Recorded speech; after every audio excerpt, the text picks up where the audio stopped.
Yamaha qt50 ultimate cruising machine. If you were paying attention in my last video, that is, if you read the description.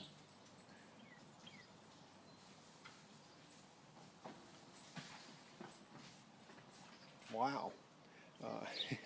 You guys missed that. Neighbor's German Shepherd going after a squirrel, and I think he lost again.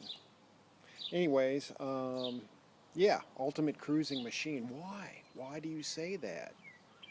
Well, let me tell you. Let me share with you why I would say this is the ultimate cruising machine.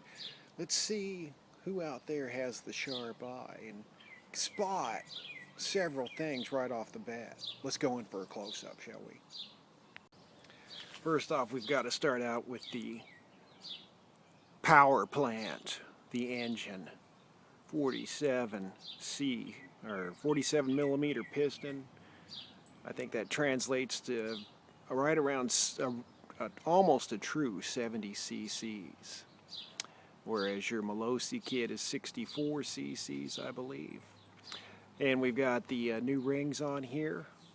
The gentleman who bored out the cylinder for me likes to set the ring gap at its maximum. I don't like that so much, so I finally got around to putting on new rings. And she's running nice. And behind it, you see the VM18 carburetor. And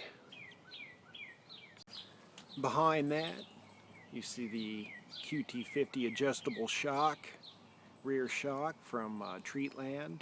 And behind that, I can barely get in the frame. It is the 16-inch wheel, custom laced by yours truly.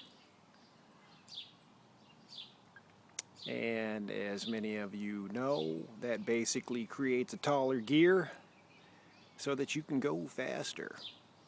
So why is this the ultimate cruising machine? Not because it can just go fast, but because it can go fast and do so relatively quietly with the stock exhaust. That's right, we got the stock exhaust on this thing to keep her quiet. Obviously, you know, we're restricting it some by running the stock exhaust. However,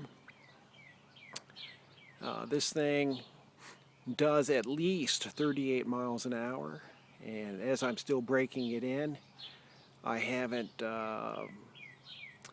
maxed it out to its fullest potential yet. So maybe there's 40 miles an hour in it, I think. And but yeah, this is really nice for cruising around the neighborhood and not pissing people off. And I've got so many loud bikes, I don't need any more loud bikes. Alright, you might be able to see right in there that I've got barely 5 millimeters clearance between the rear tire and where the rear fender normally attaches to the engine, but clearance nonetheless. So that's nice to have. I'll show you what else I've got going on. I added this Cateye bicycle computer speedometer, and still setting it up. They give you a chart with bicycle tire sizes, but that's different from moped tire sizes, so I've got to enter the right tire size to get the right speed.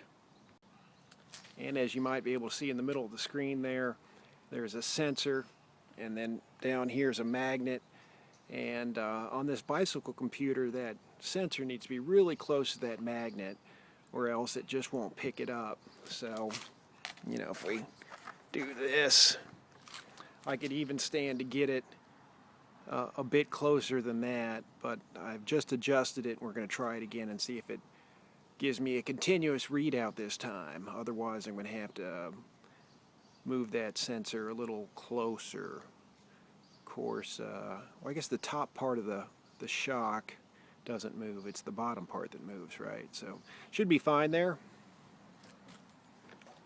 And also got the temperature gauge.